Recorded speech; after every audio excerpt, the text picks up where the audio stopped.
e as pessoas do Castro Trindade e do Reinhardt. Quero também saudar o painel. Tenho muita pena de não estar aí convosco, mas pronto, estou de qualquer forma a participar. Só uma pequena correção, eu não sou especialista em questões da segurança e saúde do trabalho. Eu sou docente, de facto, no Instituto Universitário de Lisboa, onde leciono disciplinas ligadas à sociologia do trabalho, ao sindicalismo, às relações laborais. De facto, como disse o Carlos Trindade no início, fiz alguns trabalhos sobre a regulação da segurança e saúde no trabalho, sobre a participação dos trabalhadores em segurança e saúde no trabalho na negociação coletiva. Bom, e é sobre esses trabalhos que eu vou falar fundamentalmente aqui hoje, mostrando no concreto aquilo que já foi dito por quem me antecedeu, nomeadamente pela representante da UGT espanhol, isto para o caso espanhol, e pelos dois representantes da CGTP e da UGT para o caso português. Portanto, digamos que eu vou concretizar um pouco mais aquilo que já foi dito e vou evidenciar algumas normas, algumas disposições que surgem na negociação coletiva e que me parecem muito relevantes. Bom, portanto, digamos qual é que é o contexto, então, em que decorre aquilo que estamos aqui hoje a debater. Bom, o contexto é, digamos, balizado por uma dupla crise e por uma elevada sinistralidade laboral em Portugal. Bom, dupla crise do sindicalismo, desde logo.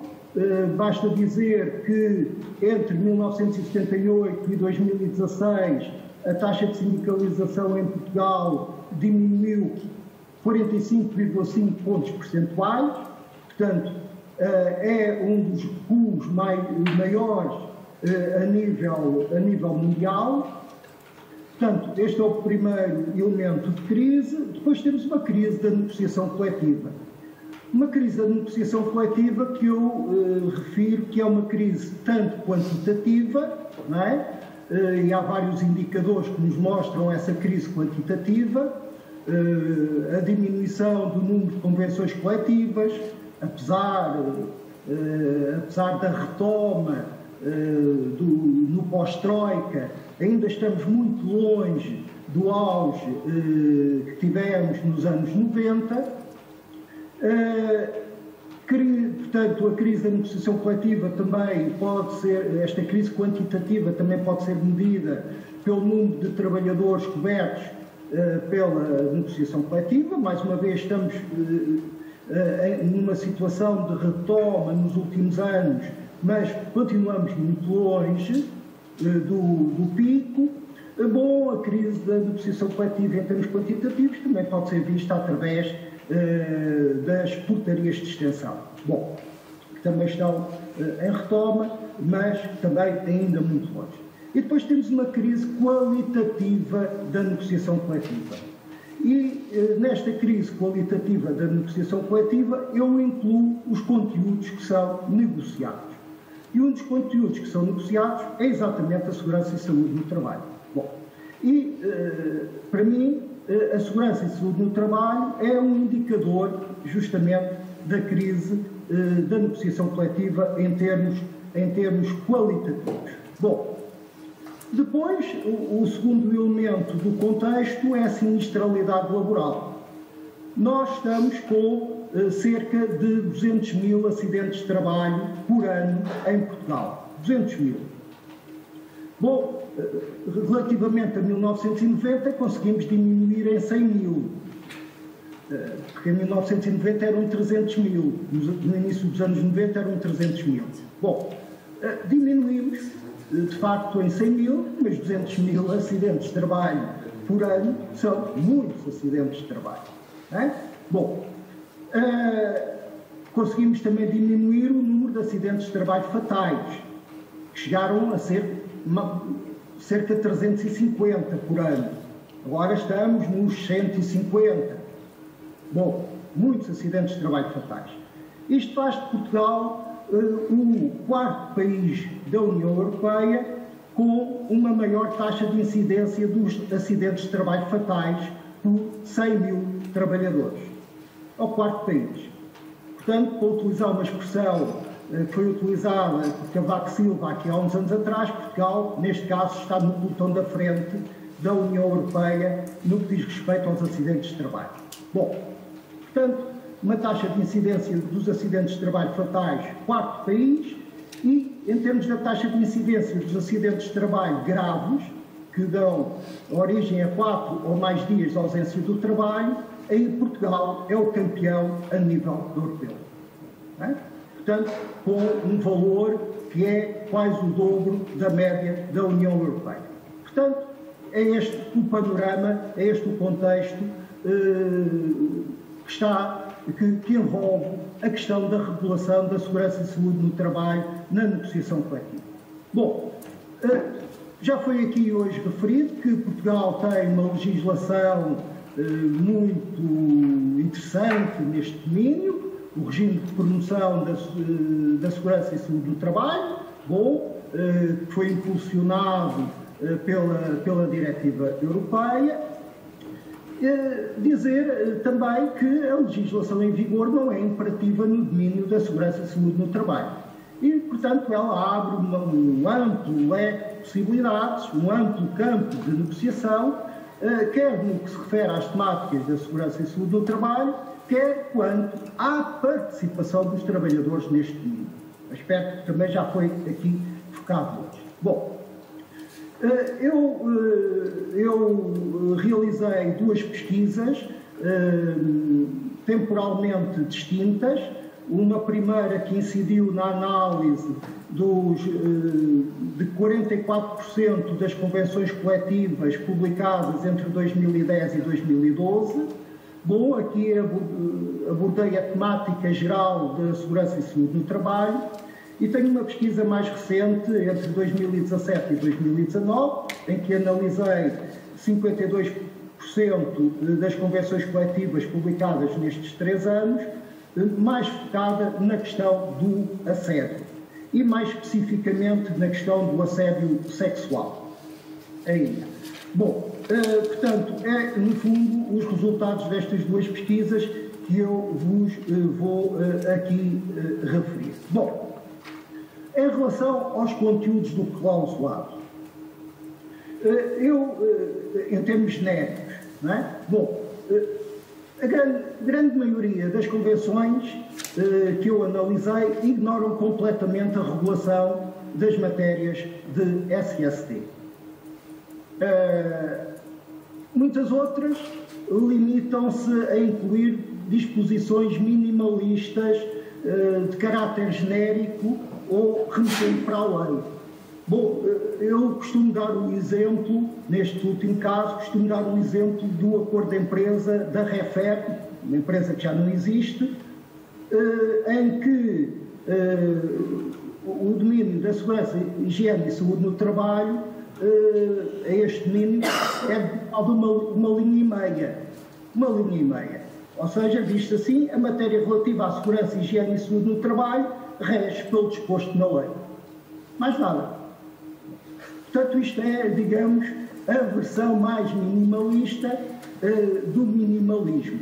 Bom, portanto, a maioria, de facto, ou nem sequer aborda, ou aborda desta forma minimalista. As restantes reproduzem partes da legislação e só muito poucas é que vão além da legislação. Só para vos dar 2 exemplos. A questão, por exemplo, da reconversão de trabalhadores acidentados. Bom, eu só encontrei uma disposição relativa à reconversão de trabalhadores acidentados nos vários AEs paralelos da Transtejo. Portanto, como veem, é algo de muito relevante, mas só os AEs da Transtejo é que se referem a esta questão. Bom, outras questões, a questão do assédio, de que eu irei falar daqui a pouco, a questão do assédio e da coação no local de trabalho, incluindo o assédio sexual, também surge num número muito reduzido de convenções. A enumeração de forma exaustiva das condições de trabalho que devem ser asseguradas, a enumeração da prevenção de doenças profissionais, por exemplo. Bom, encontrei só no contrato coletivo da imprensa, não é? Por exemplo, algo que já foi aqui hoje focado pela pessoa que me antecedeu, a questão da regulação dos limites máximos em termos de pesos que podem ser movimentados pelos trabalhadores. Bom, encontrei isso no contrato coletivo da indústria alimentar pelo frio, ou encontrei isso no ACT do Vale do Sorraia. Bom, portanto, são questões muito relevantes, são questões específicas aos setores ou às empresas e são questões que deviam ser reguladas pela negociação coletiva. Não se deve ficar pela generalidade. Bom, que se deve assegurar, que a entidade patronal deve assegurar boas condições de higiene e segurança. Bom, tem que ser muito mais além do que isso. E a negociação coletiva serve para isto. Há uma empresa em que se colocam questões específicas, há um setor de atividade em que se colocam questões específicas.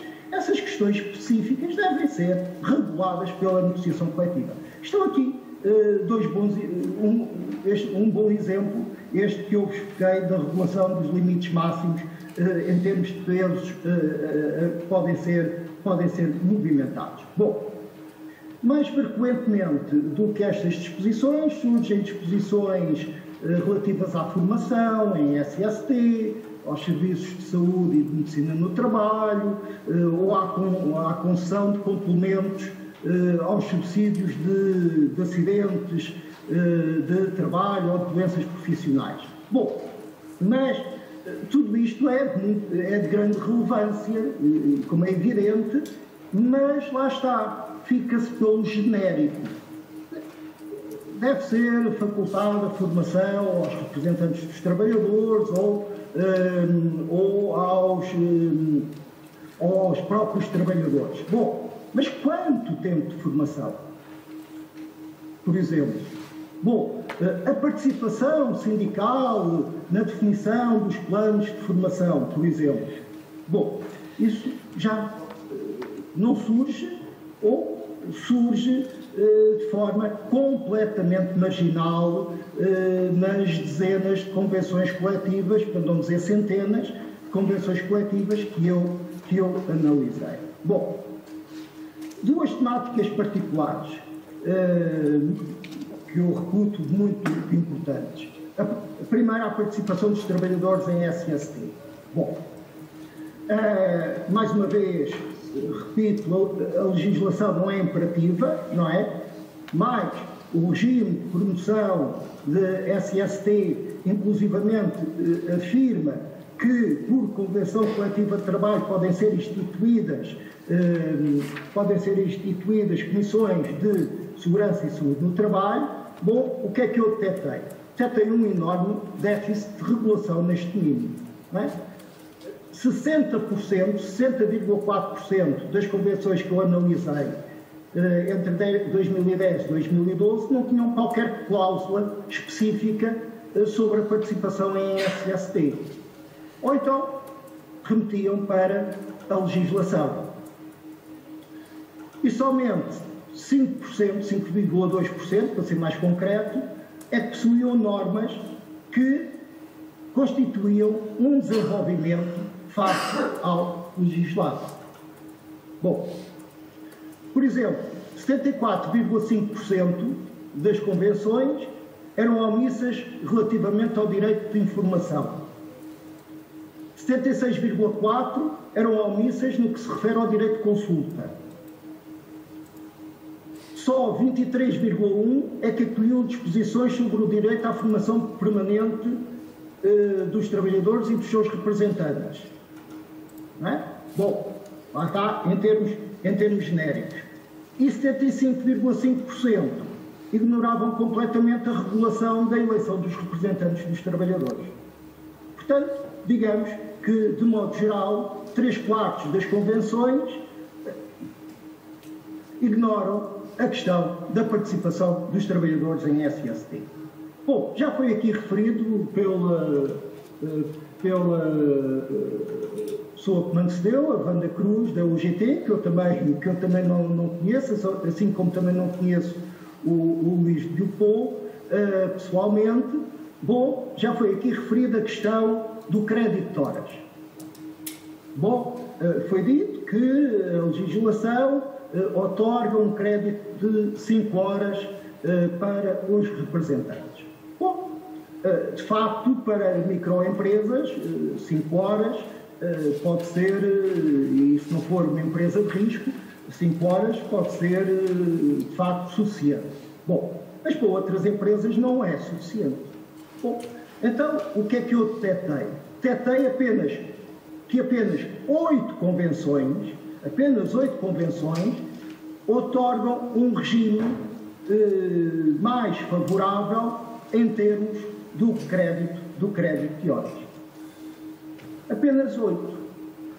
Há 3 que referem 8 horas, há outras 3 que referem 10 horas, há uma que refere 12 horas e outra que refere 15 horas.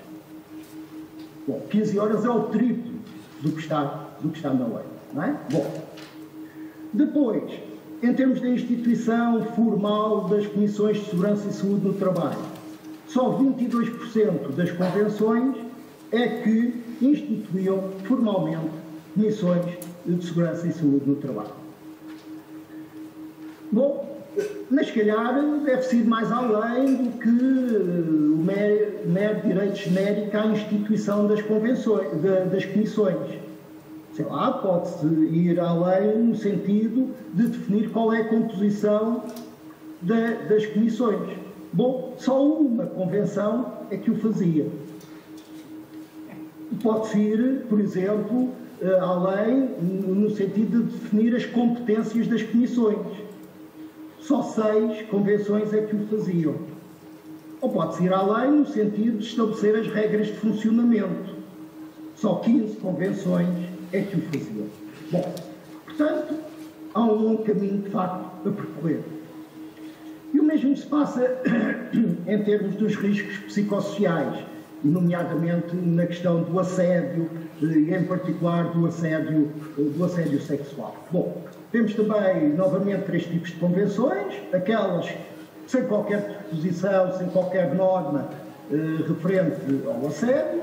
Depois temos aquelas que incluem disposições, mas que se limitam ao enunciar de princípios gerais, à mera definição do conceito de assédio e ou remetem para a legislação.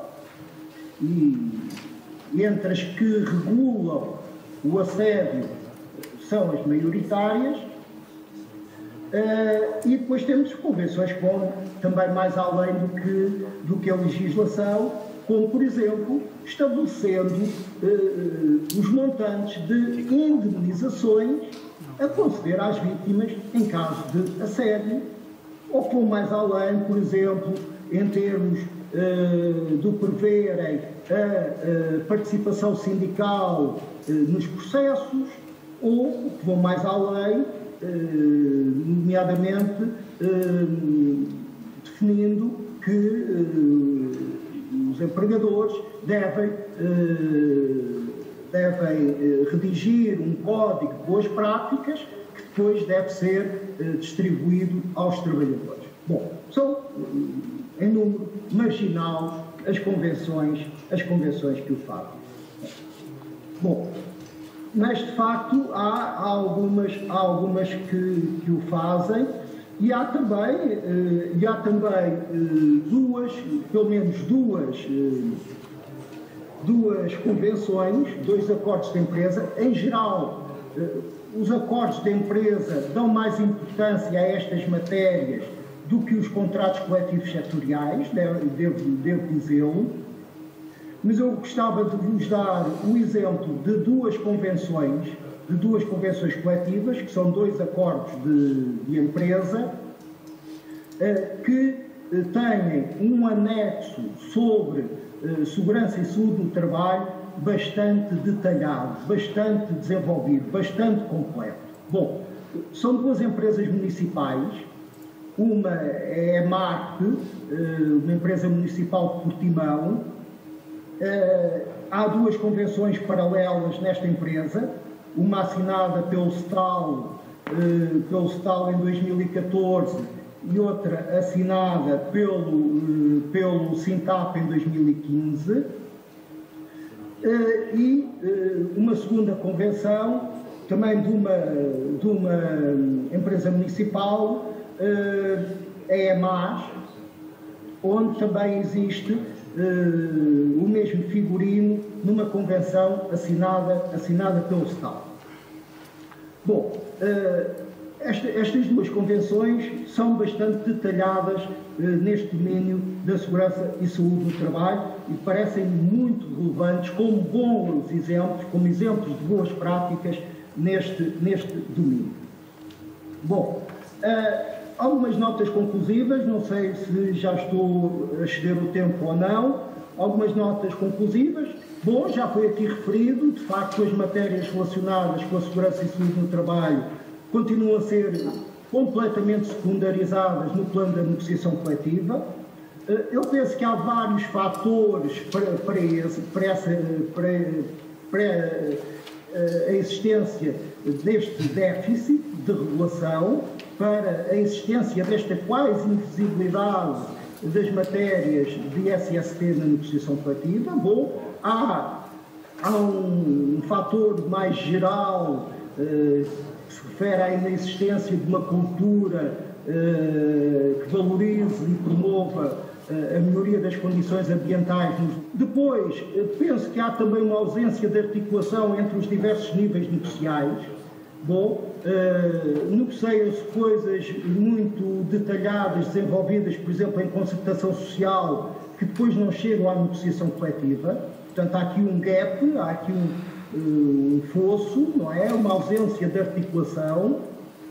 Depois, se calhar a ideia de que a produção legislativa neste domínio é globalmente positiva, pelo que a legislação fornece as disposições que são necessárias e que são suficientes, e, portanto, não vamos pegar nestas questões. O tipo de patronato existente em Portugal também é um fator relevante, mas também me parece, e pelo que ouvi da intervenção anterior, fiquei com ainda mais ciente desta minha hipótese, de que há uma ausência de uma estratégia do lado sindical que leva a um fraco investimento dos sindicatos neste domínio, de colocar a SST na agenda negocial ou de promover a eleição de representantes para a segurança e saúde no trabalho. Bom, basta dizer que em Portugal há mais de 300 organizações sindicais e que a FIEC-Metal e o STAL, os dois juntos, contribuem com mais de 2/3 das convocatórias para representantes dos trabalhadores, não é? Bom, depois a questão da debilidade da presença sindical nos locais de trabalho.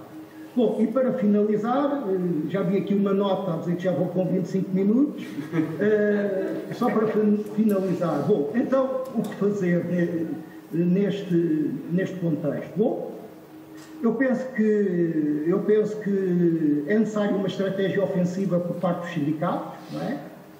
É necessário da parte dos sindicatos mais e melhor informação e formação sindical. Eu gostei muito de ouvir o que disse a pessoa que me antecedeu, a Wanda Cruz, ao nível de cúpula, quer na CGTP, quer na UGT, há um trabalho muito importante feito neste domínio, mas que depois parece que não passa para a base, não é? Bom, se calhar será necessário mais e melhor informação sindical, não é? Bom, depois e depois temos outro problema, não é? É que os sindicatos em Portugal não se assumem aos sindicatos filiados na CGTP e na UGT, pois há uma maioria de outros sindicatos, aliás a maioria nem sequer estão confederados e, portanto, este é outro problema. Bom, depois dotar as organizações de recursos técnicos qualificados, será outra ideia, não é?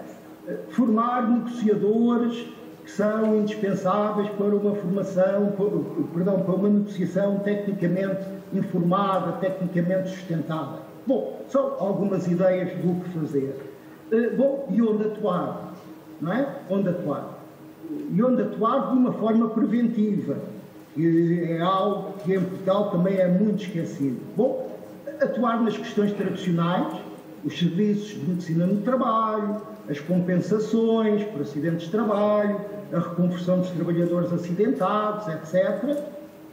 Atuar nos riscos emergentes, ou ditos emergentes, os riscos psicossociais, não é? Atuar no contexto dos novos desafios que estão a ser colocados à segurança e saúde no trabalho, com o teletrabalho, com a digitalização, a questão do direito à desconexão, por exemplo. Atuar nos direitos, não é? Nos direitos de informação, de consulta, de formação e atuar na regulação da participação dos trabalhadores em SST. Bom, portanto, do meu ponto de vista, e para terminar, há um longo caminho a percorrer que eu considero que deve ser percorrido, até porque todos ficam a ganhar, não é? Todos ficam a ganhar, ficam a ganhar os empregadores, fica a ganhar a sociedade em geral, mas também, e sobretudo, ficam a ganhar os sindicatos, porque se atuarem neste domínio, certamente isso lhes vai permitir aumentar a sua influência sindical num contexto de crise sindical.